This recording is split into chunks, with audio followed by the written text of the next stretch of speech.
I'm Dr. Angie Stamm. And I'm Kaela McGuire. And this is Integrative Connections, a wellness community for pets and people. Welcome to Integrative Connections.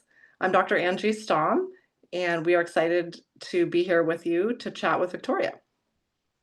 Hi, I'm Kaela McGuire, and I am so excited to have you, Victoria, on the show today. I was super excited to stumble upon your profile because I have a background in psychology and very little training in hypnotherapy, but enough to be very curious about this. And you do hypnotherapy with dogs, with pets. So this was so exciting to add to the calendar, and I can't wait to hear more about how you even discovered this. So welcome to the show. Thank you very much. Thanks for having me. Yeah. So tell us a little bit about your background and how you came to be an animal hypnotherapist. Well, it's a long and winding background, but I'll keep it short. So I've been working with animals for over 20 years. I started physically working with animals in massage, cranial sacral, moved into energy work, Reiki, things like that. And then helping animals with obviously physical things happening, but, and energetically with the Reiki and stuff like that. And I then moved into as a horse person from, 10 years old. I first started riding horses. And I came across this horse later in life, wanted to get back into riding, things like that. Came across this horse and ended up actually rescuing him from a pretty awful situation. And I was riding him at the time and doing a lot of massage and doing a lot of chiropractic and stuff like that with him as well, helping him through his physical stuff. And at the time I was going through something, my husband had been diagnosed with cancer. And, obviously that was a pretty emotional time. And I really made note of how my horse actually got me through that. He was doing more. I was doing all the stuff physically for him, but he was working with me emotionally. And I credit him and my dogs at the time for getting me through, not just me, but my husband through that challenging time. So as a way through this, I discovered the healing power of animals and really that kind of emotional shift that it's possible to make with animals. And one of the big things, and on my channel, I have a video on there where I tell my story about how I wanted to start paying back my animals for the assistance that they really gave me through that time. And so I kind of went looking for how can I work with animals and honor them as spiritual teachers. Okay. And that took me down a road with my horse in equine experiential learning.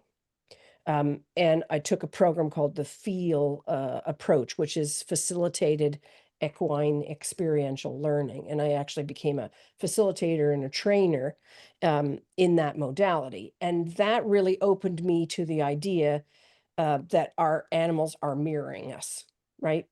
Because that's work that we help people going through some emotional things, working through, and we work with horses to help them, to assist them, kind of the way he helped me. I just didn't know what we were doing at the time. So I went down that path of how horses can really help us with our emotions, learning about the idea that we have emotions and that we store them in our body. That was kind of moving through me as a massage therapist as well, somatically, things like that. And um, then COVID happened, and I was not able to work as a massage therapist anymore in certainly I'm in Canada, and then we were shut down for, I don't know, like 9 months. I couldn't work. And at the same time, I couldn't do the horse work with people because we were, what was it called? Social distancing. It seems like so far along, so far away. Anyways, so I was kind of stuck looking for what do I do now? And I wanted to really continue the work that I was doing with people and their emotions. And I became an emotional intelligence coach, and was working with people online that sent me down a road of learning about hypnosis. And um, I started working online because I was, confined to my house. So I started working online with people. And what ended up happening was, because we were all confined to our houses, and I'm working with people in this new way, this emotional way, very similar. I'm bringing in the principles of what the animals were teaching me into my practice. I'm noticing people's animals in the background, their cats and their dogs. And it becomes very obvious to me that their animals are mirroring what's going on with them. Wow. Okay. And I'm like, wait, this is just like I got a horse in here showing me what's actually really happening. Okay. So Cool. as I'm working with people with hypnosis and coaching, life coaching, stuff like that, they start reporting, my animal's getting better. He's not as anxious as he was before. Or my cat stopped over grooming. I don't know what happened. And I knew exactly what was happening. It was because that animal was mirroring a lot of what was going on with them and in the house. And as we worked with the person, the animals start mirroring the new shift, the new groundedness, the new presence. That's amazing. And Right. so that takes me down this whole, okay, now recognizing that animals have their own things going on too. This is not all about people, right? But it's it depends on the case, but it's kind of like a 60-40 split, especially when you're working with an animal that is a rescue, has been a street dog, all kinds of things. They have trauma within their body, and they store that in their body too. So I was speaking with a friend of mine, a mentor of mine, a hypnosis mentor of mine, and he said, why aren't you just working with the animals too? And I was like, what? You could do that? So he's like, why not? So a combination of, I'm also a trained psychic medium and animal communicator, although I don't do that professionally as part of my thing, but I know about animal communication. I know how to do that. I know about connection. So what kind of morphed into that is using a little bit of those skills and the hypnosis skills. We can actually work with the animal's subconscious mind using the person's subconscious mind as a surrogate. And it So great. works really well. So So now what's we it? can work on the 60 and the 40. That's kind of the So beauty the of it. 60% is what The the person. human's projecting onto the animal. Well, it's not about them projecting. It's actually because it's about what's going on with them and the animal mirroring it, Okay.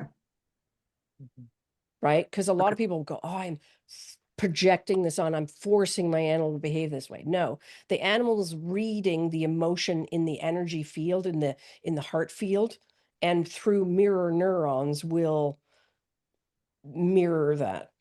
Gotcha. Just Gotcha. like people mirror us, right? People will mirror us. But the difference between people mirroring us and animals is animals have zero judgment. Right. They're just coming up against anxiety and they're feeling it and then feeling anxious. Whereas with people, there's a filter in front of them of judgment, of their own emotion, their own projection, all that kind of stuff. So people are less of an accurate mirror than animals. They have no skin in the game. They're just literally feeling a certain emotion in that energy field, and then they can feel that in their own field. And I imagine it's not just anxiety that you see mirrored, but also grief or joy and really anything, right? Is what you're saying? Right. Like I just worked with somebody the other day, and it was like exhilaration. And exhilaration, what happens when you stay in exhilaration for too long? You become ungrounded. Gotcha.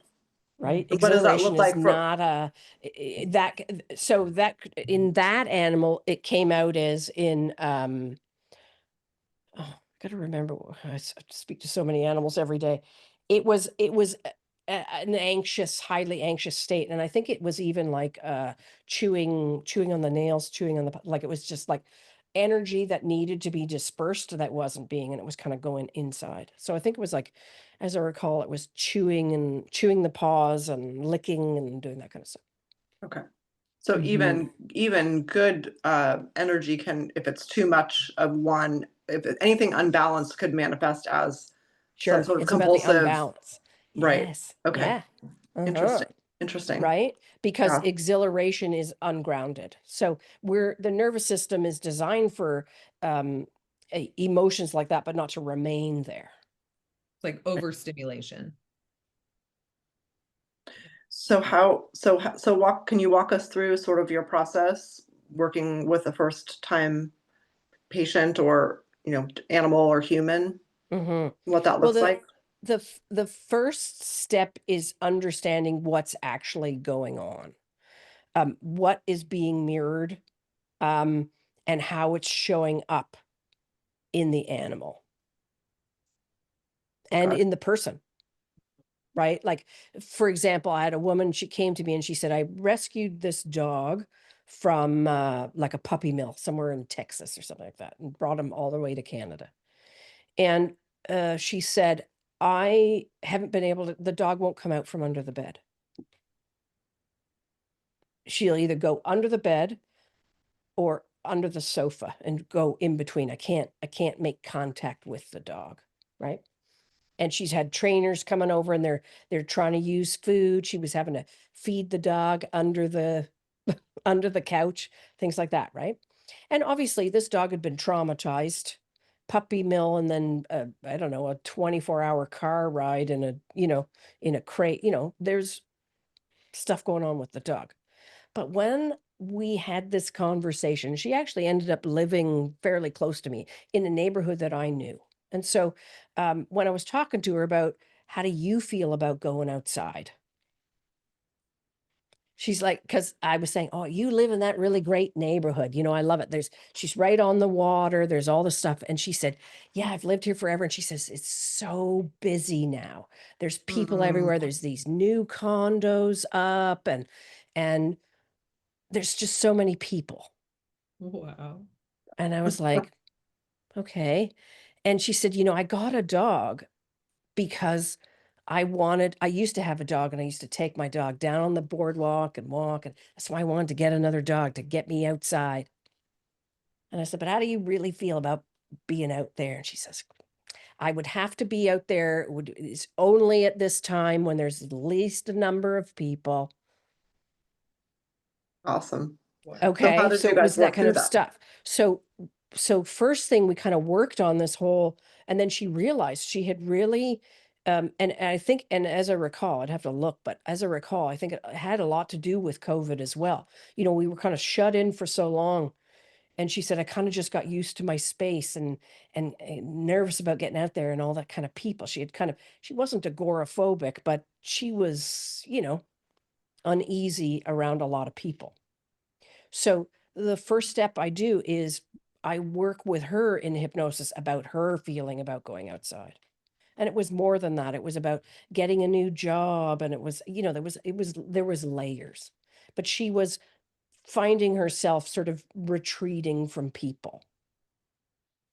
And in the first session, when I'm just working with her, we haven't even worked with the dog yet. In the first session, I'm working with her in hypnosis. The dog came and sat on the couch next to her.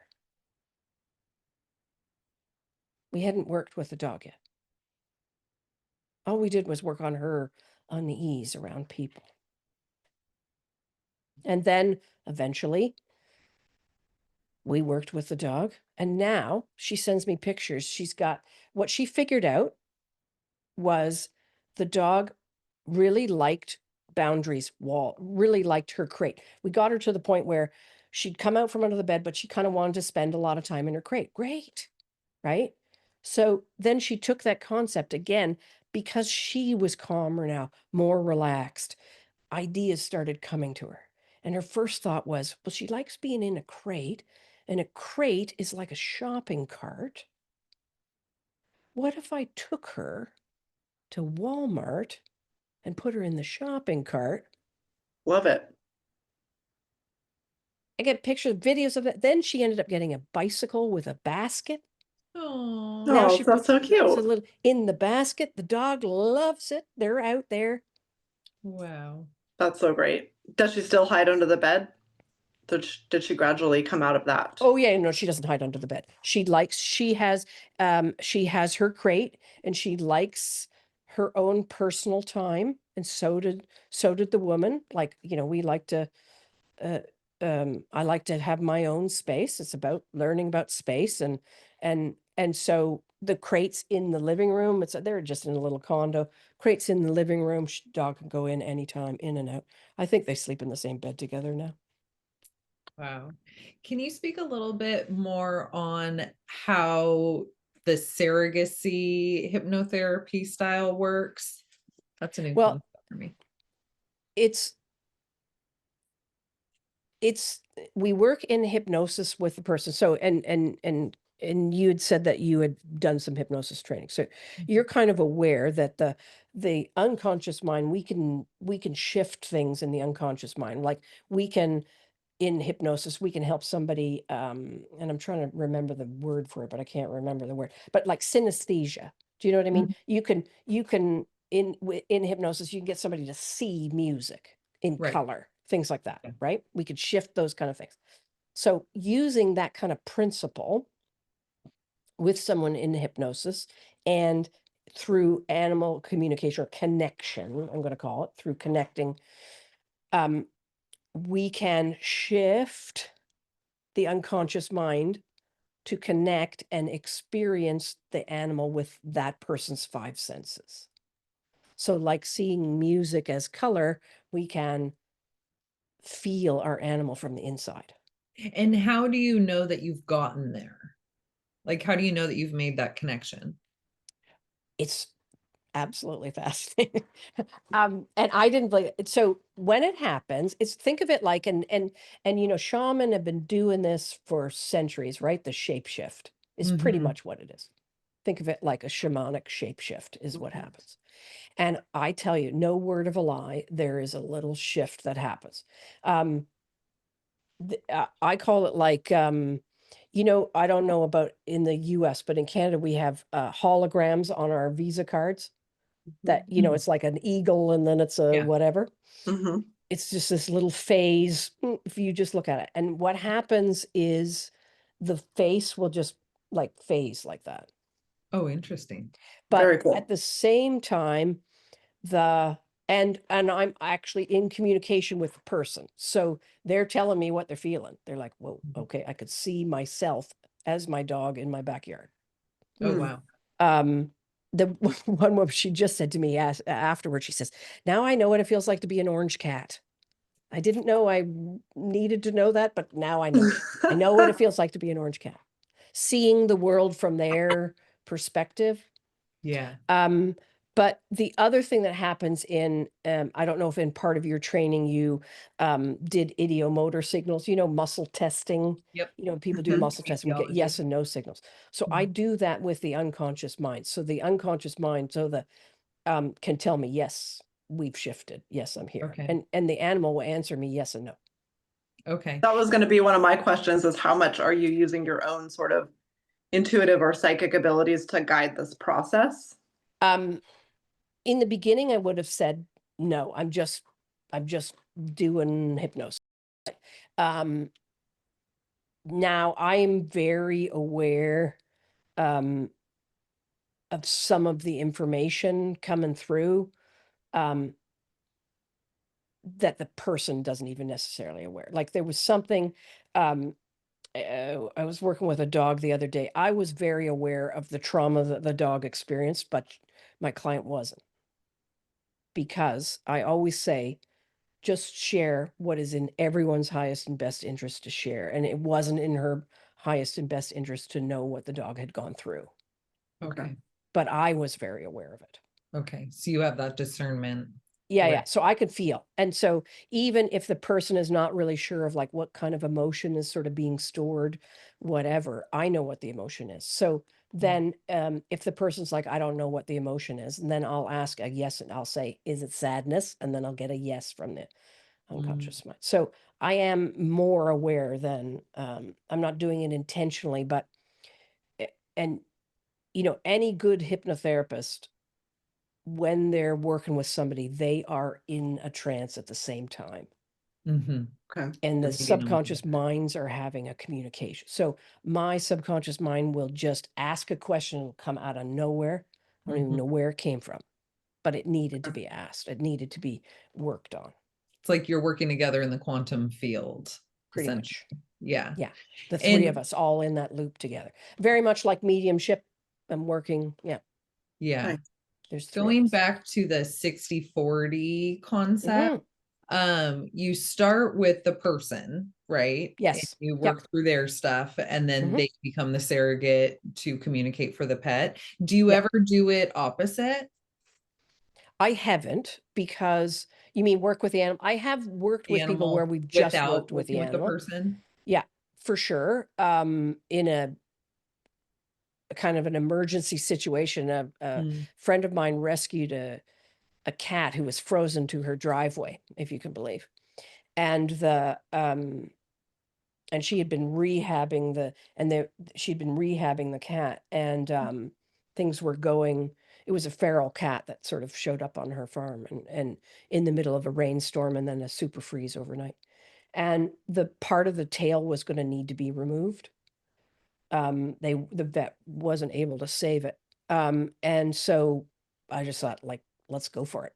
And the reason why I felt I could do it without having to do, because there was no mirroring going on, right? This Mm. is a feral cat who showed up in her. She didn't have any emotion. There was no mirroring going on. They didn't This have that was opportunity to reflect and mesh.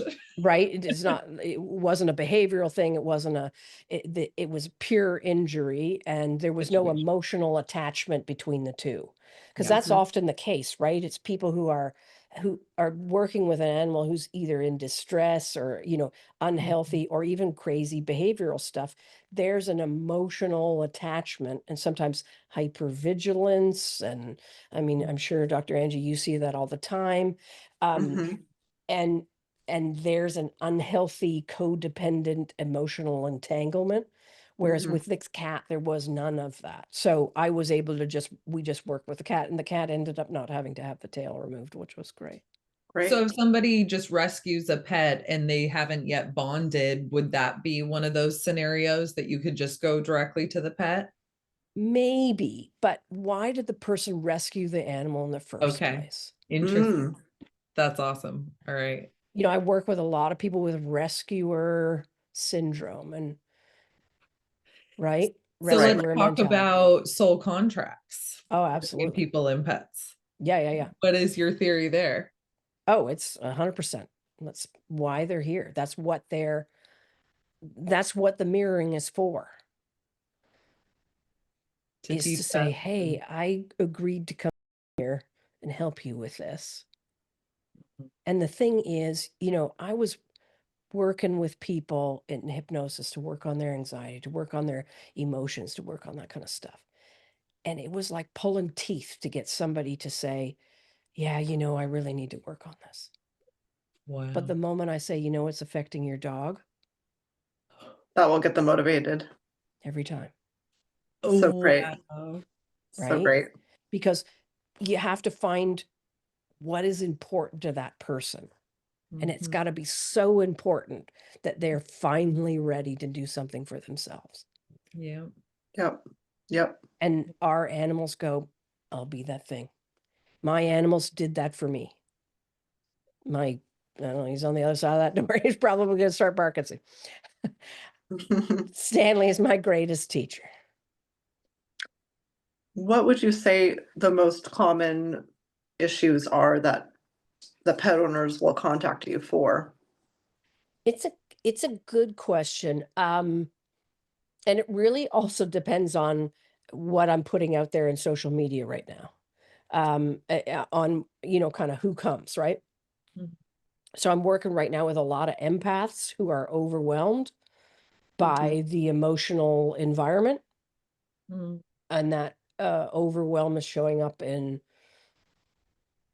I'm working with a lot of skin stuff, a lot of licking, obsessive licking, paw chewing, which would translate into like nail biting and skin, like that kind of stuff. Like, so right now I'm tending to work with a lot of, because I've been talking a lot about empaths who are walking around like emotional sponges, trying to take on everybody else's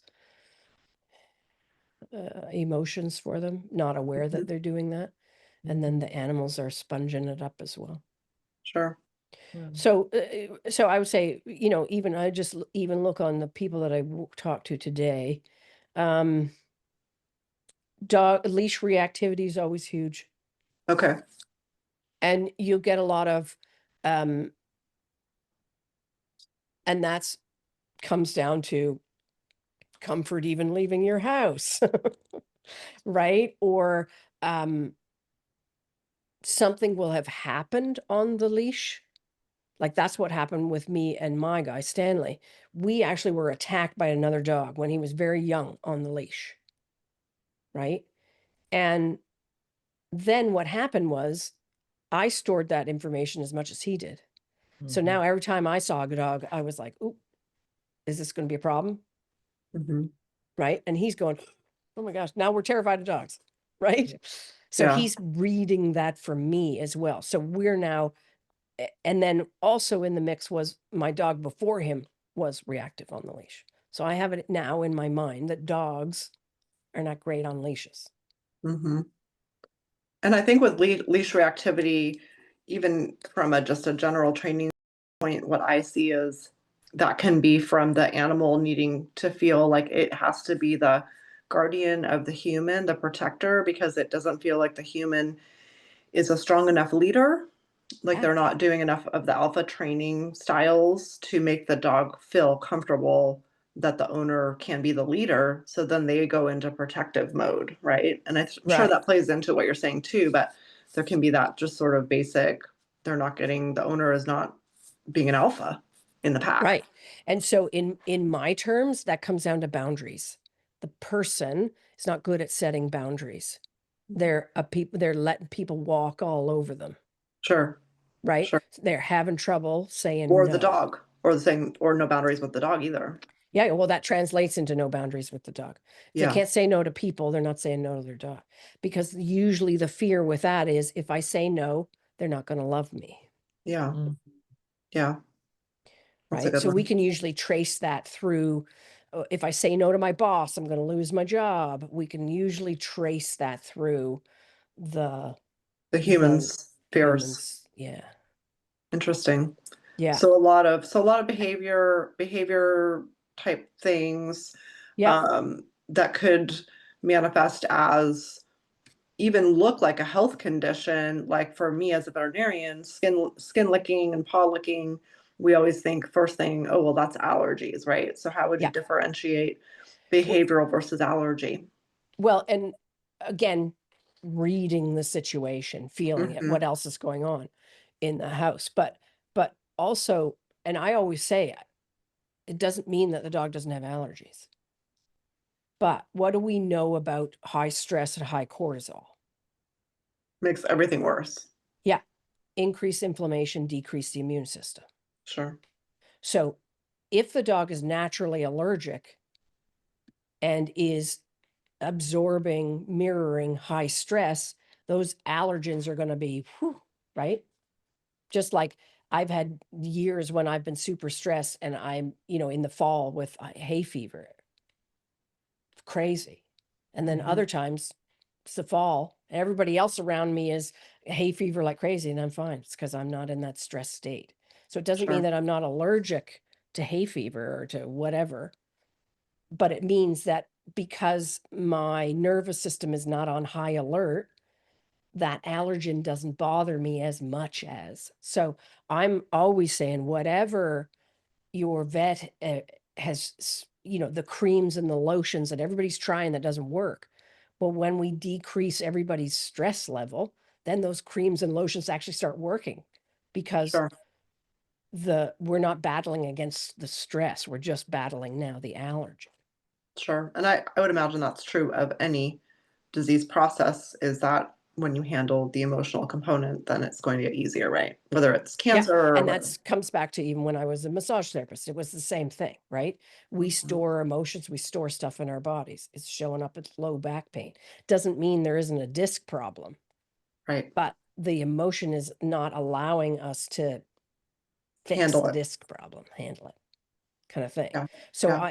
I'm always about I'm always about training, behavior work, and veterinarian care. Absolutely. I'm just here to help support you in making those things actually. Effective. And that is a true holistic approach when you can look at a disease process, whether it's in a human or an animal, and not only deal with the physical, and the biologic, but also the spiritual, emotional, right? Like you have to address it at both levels in Yeah. order to And that's fully. for humans or Yeah. animals too. Yeah. Yeah. Yeah. That's great. And just it's the piece that seem that and there are a ton of holistic practitioners out there who are doing that, and Reiki people and energy clearing, and they're working on the animal. I'm just saying we got to work on the person too. Yep. Yep. Yeah. Do you work on horses much, or just All dogs the and time. cats? Okay. Yeah. Can you? Llamas, birds, bunny rabbits, Wow. donkey. Yeah, oh yeah, any animal, doesn't matter. That's great. Can you share any remarkable stories of healing that you've done with horses? Actually, the first animal I ever worked with was a horse. My when I was kind of like figuring this out, I'm like, is this even something we could do? Right. Mhm. I went to 5 different friends and I'm like, you guys got animals. Let's play with this. Who wants to do this? And one of them was the cat that was missing, was going to lose its tail. And one of it was a friend of mine. She had just rescued this stallion and she couldn't touch him. They Wow. drugged him to get him to her, and then they couldn't touch him.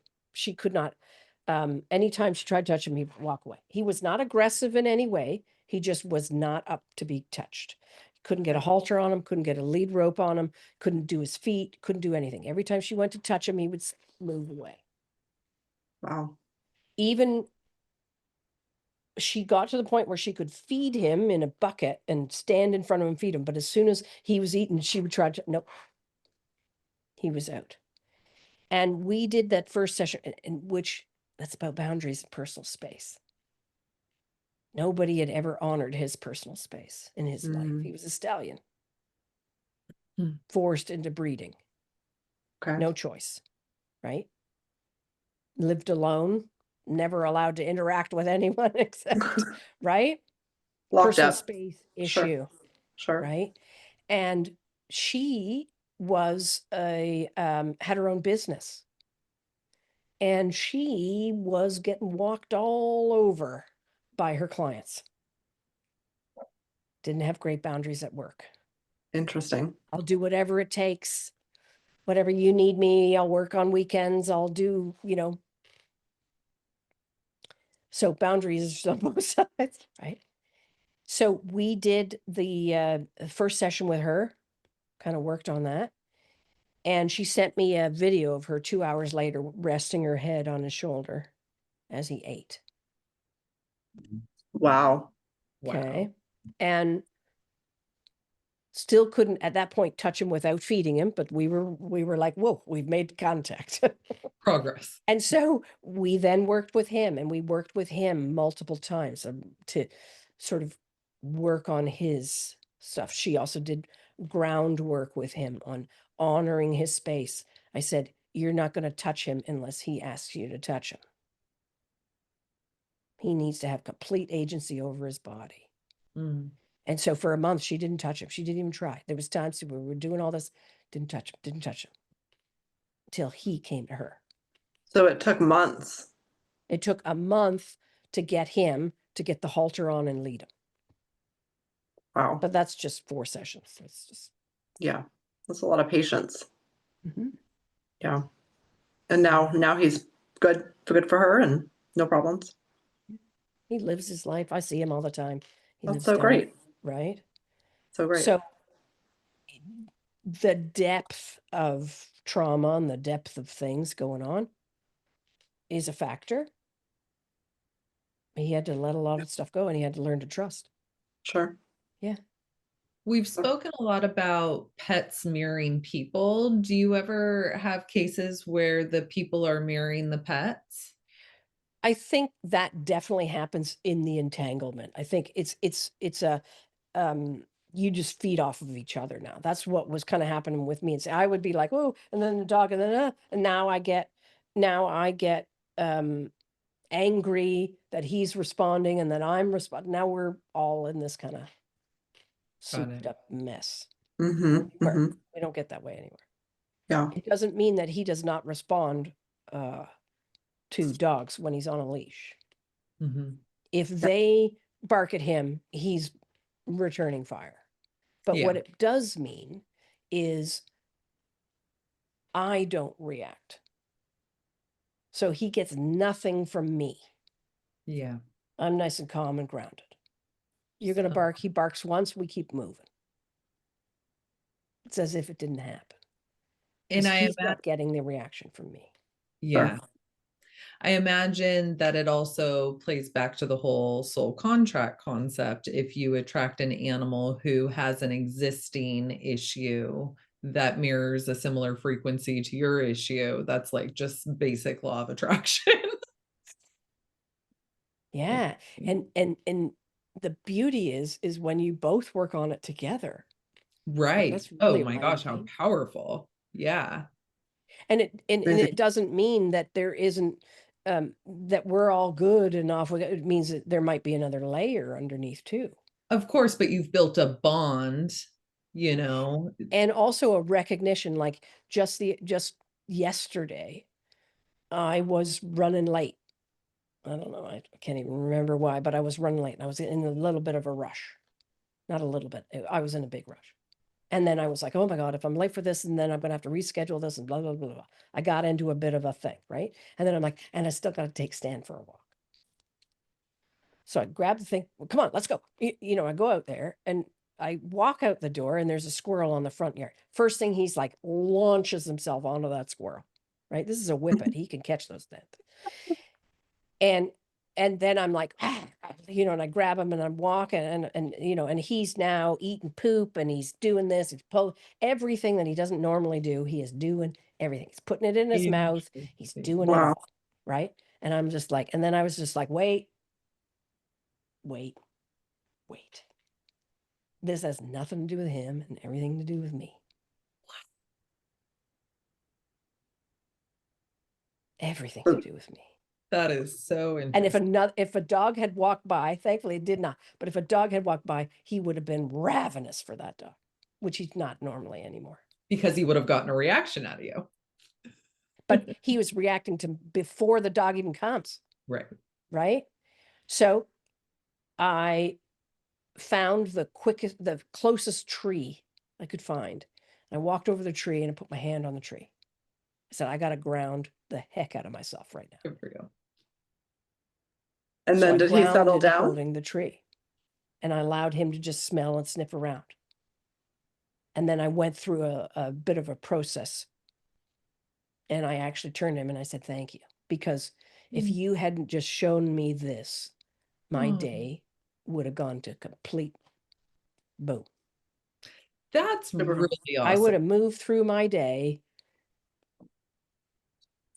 Good person. And he spazzing out. So one of the key things is say thank you. You just saved my day right now. Acknowledge that. Yeah, that's great. And he just sniffed, and I said, we're gonna have to cut this short because I've had to get myself under control here. So, but I said, I'm gonna go in. I've got one call and then I've got a quick few minutes in between. We'll come back out. I promise we'll come back out. And it'll be better next time. And it was. And on that note, I've heard that, you know, I'm sure everyone watching that we all say bye to our pets when we leave the house, right? But I've heard that if you tell them what you're doing and when you're coming back, like they really understand that and it can ease their anxiety. Do you have any experience with that? I mean, I talk to my animals, my horse and my dog, like as if they're people. I do too, but I I've thought never it was not spoken to them. And like, I'm like, okay, this is how our day's going to go. I got to go do that. And then I'm going to be in here for 20 minutes and then we'll go for a walk and you just hang out there as if I was talking to a 10-year-old. I always do that. But I do too, but I here's the guess I thing. just never really realized that they understand it and it's actually like Well, doing what they're something. doing is they're reading your energy field. So here's Yeah. my point with this, because I have people say that all the time. And separation anxiety, very big example. Okay, I'm only going to be a few minutes and then I'm going to be back and then we're going to be okay. And then you're going to be fine and you're going to have this. Now you just experience that energy. You'd be like, that's just I'd going to be ramp the concerned. dog up, Yeah. right? So it's how you speak to them. And Mhm. it's not even how you speak. It's what happens in your energy field as you do it. Because Right. if I'm just trying to be so calm and cool and collected, but inside I am like, oh my God, is he going to rip up my couch again? Yeah. That's My the dog is not frequency reading that my voice. He's reading what's in my energy field. Sure. Yeah. And I suppose that could even translate over into the veterinary exam room, right? Because you're going in, the dog's stressed or nervous, or the cat, and the veterinarian or the technician, the animal care provider, is going in with maybe some apprehension too that this animal might be nervous or may want to bite us, or we don't, and so if we go in with our intention and our energy field as calm and, hey, we're here to help you, I sometimes will tell them like, hey, I'm not going to hurt you, we're just trying to help you. And really, like, I think that really does help. I think they really do feel and understand that intention. As long as you believe it, right? Right, Then right. yeah, as long as that's exactly how you're feeling. But some of that, that's not uncommon to work with somebody who gets, they're dealing with a dog with, chronic pancreatitis or something like that. And that hypervigilance that ends up happening as a result. And I can speak to this because I did have a dog with chronic pancreatitis. That's like is she breathing? Is it middle of the night? Is she uncomfortable? And then the distress over having to go and have blood work and that kind of a thing contributes To the condition. Yeah, yeah, right, for sure. and contributes to you as the vet on the other side of the table kind of thing. A woman came to me with a dog with chronic pancreatitis, but the dog was also extremely anxious. So we weren't working with the goal wasn't, the chronic pancreatitis. It was about the anxiety. And only found out later on after we were working that it had chronic pancreatitis. And the thing about her was she was hyper vigilant about everything in her life. And she had retired. She was I think she was like an accountant or something. And she had retired so that she could pursue her passion, which was creating music. And she'd been retired for 5 years and never touched her guitar once. Wow. Because between looking after her dog and volunteering, because word gets out she's an accountant, suddenly every organization she's even remotely affiliated with now needs her accounting services. The dog was like this, right? And the hypervigilance. The veterinarian even said, next time you come, we don't want you. Can your husband bring the dog? Wow. Wow. I Okay. do see that in my experience, that the animals will act different depending on who is there with them. Right. So Totally. of course we worked on this whole people pleasing thing. That's what she was doing. She felt she was only valuable in helping other people. Or So she starts playing her music again. Hmm. And the next veterinarian appointment comes up and her husband can't take her. So she takes the dog. And the vet says afterwards, what happened? Wow. What did you do? You're not Oh. freaking out. She's like, well, I kind of did this thing. It's called hypnosis. She didn't even tell her husband. She did not tell her husband. And then her husband remarked the next day, he said, you know, I don't know what's going on, but why when I go to touch whatever the dog's name was, he doesn't squeal anymore. Hmm. And he's actually jumping up on the bed in the morning like he used to when he was a puppy. What's going on? She's like, I don't know. So And great. the dog's amylase and lipase numbers changed. Wow. I'm not saying we're curing chronic pancreatitis, but I am saying that when we shift the chronic stress within the nervous system, things shift for Oh. both. Yep, makes sense. So how does someone know that you're the next step in their journey? Contacting you is the next step in their journey. That's a good question. How do they know? I don't know. They feel it. Like they're struggling with not knowing why their pets were acting the way. They've your ideal? noticed something. They've noticed something. They're like, yeah, whenever I'm super stressed, my dogs are just like my kids.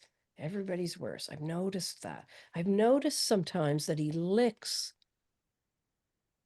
his paws and chews his paws when I've had a bad day, Like certain more patterns. than he does another. They start to notice, oh yeah, because everybody who comes to me, they're like, yeah, when I saw your video, they're like, yeah, you know, I've really been thinking that my animals change depending on how I'm feeling. I get it. I get it. And I know that I'm walking around taking on everybody else's energy. Yeah, And I want to find a way to not do that anymore.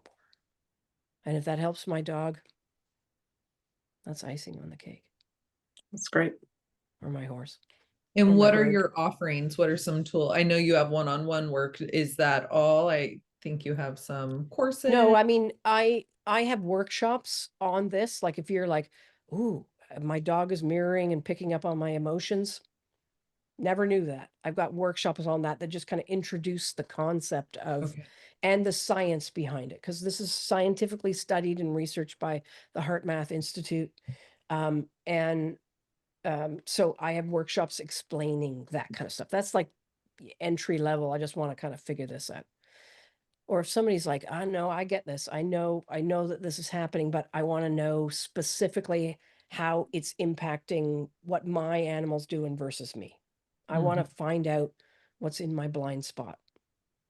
So I do energy readings, more like it's not an animal communication reading. It's more just me reading the energy of and connecting the dots between behavior or health symptoms versus what's going on with the person and perhaps in their house.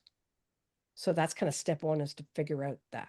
And then, you know, I have a couple of things, like I'll work with people one-on-one, doing those things with the person and with the hypnosis with the person or with the animal. But I also, that's not for everyone, and not everybody wants to do that, or they want to do that, but they want to do something on a continuous basis. I have a program where I work with a group once a week.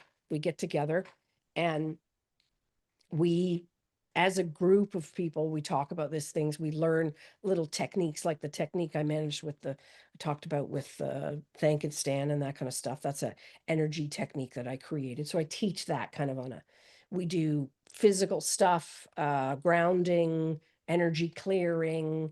I teach that kind of stuff on a weekly basis, in kind of a membership program. And in there, we also do group hypnosis sessions kind of once a month, where people are kind of working on whatever they kind of want to work on in the moment. Great. Yeah. And not only are they gaining those benefits, but they're also in a community of like-minded pet parents, and somebody's coming in going, oh, you know, this happened to me yesterday. Everybody's like, oh, I'm going to try that, you know, that kind of stuff. For sure. Yeah. So that's That's great.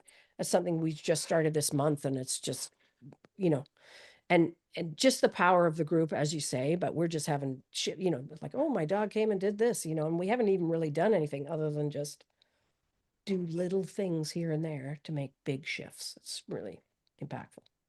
Yeah. Where can people find more about all of this? So my website, I mean, I'll give you it's my name, victoriasambleson.com is We'll put that in the my description. website. And my Instagram is it's at Animal Hypno Shift. So HYPNO Shift. And my Facebook is my personal, my name, Victoria Sambleson, Facebook. I mean, I We'll have put a, all of that in the show notes. yeah. Awesome. That's the best way. Oh, and I have a YouTube channel, but again, it's all just Animal Hypno Shift. Well, I look forward to seeing what all you else you come up with. Yeah. I'm sure me it's gonna evolve as you go along, It is. right? Even just in this year, year and a half, no, I guess it's almost 2 years. What I did then and what I do now is very different. As That's you know, obviously it's shifting for you guys too. Yeah. Well, you're a pioneer in this space. I mean, I don't know a lot of people who have crossed over animal intuitive, you know, sessions with hypnotherapy by way of accessing the pet parent. Like, it's so unique. I love it. Great work. Thank you for all that you Thank do. you. And thank you for, I love that you're doing it essentially to give back to the animals, because I know my animals have also saved my life. So yeah. Right. Well, I think it's the shift in healing and medicine too that we really need, is to Yeah. really understand the significance of the emotional, spiritual component to disease process expression, right? Mhm. The whole So, body, mind, spirit. Yeah. yeah. So it's Right. great. Yeah. Yeah, thanks for doing what you do. Thank you. And thank you, both of you, right? Getting the word out and obviously helping animals in the way that you guys do. Absolutely. Mhm. Well, thank you, Victoria. Thank We you for having me. appreciate your time and all Mhm. you do. And we'll put all the links in the description here, and can't wait to see what Yeah, else sure. you do with your career. Thank you. And All you guys right. too. Have a great right. rest of your day. Take care. Bye Bye, now. Victoria.